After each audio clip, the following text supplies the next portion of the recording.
The live-action Little Mermaid has been surrounded in controversy, and Disney really hasn't cared. They're clearly going by the mindset, any press is good press, and while users are divided on it, we all figured the critics would love the movie no matter what because they're Disney shills, but now that some have seen it early at the film's premiere, they are saying that it doesn't have the same magic the original did. I have a few different things to show off, but before we get into the topic, if you enjoy the content that I create, please make sure to subscribe to the channel and hit the notification bell. Follow me on social media like Twitter or mine so that you can see when my content is posted. And of course, if you do really enjoy the videos and the live streams that I create, please consider becoming a Dark Titan via Patreon or a supporter via YouTube memberships. So starting off with this Daily Mail article, The Little Mermaid receives mixed reviews from critics who praise Halle Bailey's performance as Ariel, but claim the live-action remake can't escape its animated legacy. Now, this is a movie that maybe a year ago I had some interest in, but the more we've seen of it, the less interested I have been in it. Obviously, people are very upset over them race-swapping Ariel, that I completely understand. It doesn't make sense based on where the fairy tale is from, but there are many other problems, like the visuals, right? There's a lot of shots we've seen where Under the Sea looks dark and dreary, and it's just not as colorful, and then we get into her animal companions, like Sebastian and Flounder, look like they are straight out of horror movies. They are the worst designs that someone could have possibly come up for them, and yet they put them in the movie thinking, wow, this looks really good, when it doesn't. There's just a lot of issues that I have also with Ariel as a character because they are changing her around. She no longer really needs Prince Eric. She is a strong, independent mermaid that doesn't need a man, and we also found out that the ending is changed according to the tie-in book because Ariel is the one who actually defeats Ursula now. Just a lot of problems, but critics are also pretty mixed on it. So a lot of them are giving it positives, saying things like, this is a Little Mermaid retelling like you've never seen before. Halle Bailey is Ariel, and I had literal chills throughout her performance. It is definitely one of the better live-action adaptations. Halle Bailey pours incredible emotion into Ariel, and I got chills watching her. But then we get into the more negative reviews.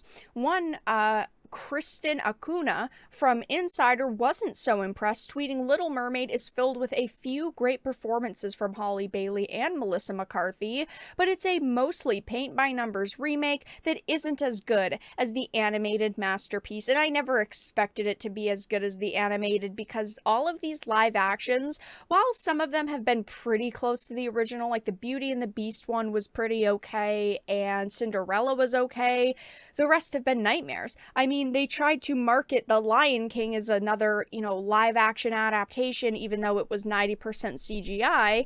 You also had something like Mulan, which was just god awful. I don't know who thought that that was acceptable to release. None of these movies have stood up to their animated counterparts. The closest one we've gotten was The Lion King, but again, it's way closer because it's mostly animated. It's mostly CGI. It says Simon Thompson, who writes for publications including Forbes and Variety, said endearing but uneven. The Little Mermaid doesn't deliver the magic of the animated classic, but there are plenty of creative touches from Rob Marshall to float the audience's boats.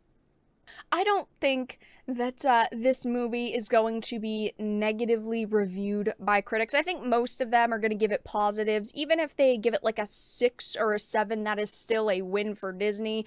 I think the critic scores are still going to be very high for this film, but I think the audience scores are going to be extremely divided.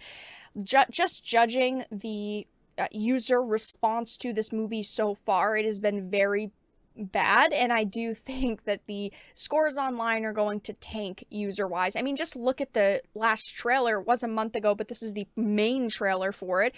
It's got 15 million views in a month, which is pretty good, but judging by the likes and dislikes, it's awful. 314,000 likes to 1.9 million dislikes. Nearly 2 million dislikes, and the likes haven't even hit a million. And this is only one trailer out of the several that they have released. And I think a lot of these people are going to either see it and negatively review it or just refuse to watch it in general. And that is why I don't think this movie is going to make as much money as the critics think. Someone like Grace Randolph said it's going to easily hit $1 billion. It's going to be way more than that.